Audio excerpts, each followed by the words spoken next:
bu juda ham ko'p uchraydigan holatlar bo'ladi. Ko'pchilik qovoqlari ishishidan shikoyat qilishadi. Bu qovoqlarning ishishiga ko'p sabablar bo'lishi mumkin.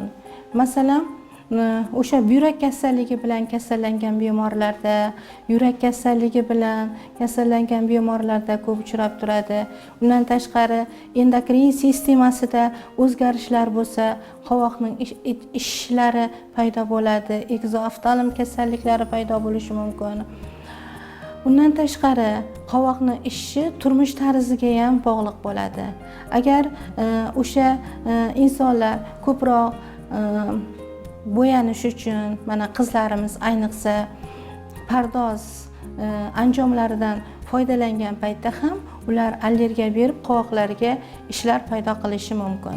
Keyin undan tashqari ko'pchilik odamlar uxlashdan oldin ko'proq suv iste'mol qilib qo'yishi mumkin yoki bo'lmasam mana dudlangan baliq iste'mol qilishlari mumkin. Kechqurun shunaqa holatlar ro'y bersa yoki xamir ovqatlar yeb qo'ygan holatlarda ham ko'zda ishish holatlari kuzatiladi.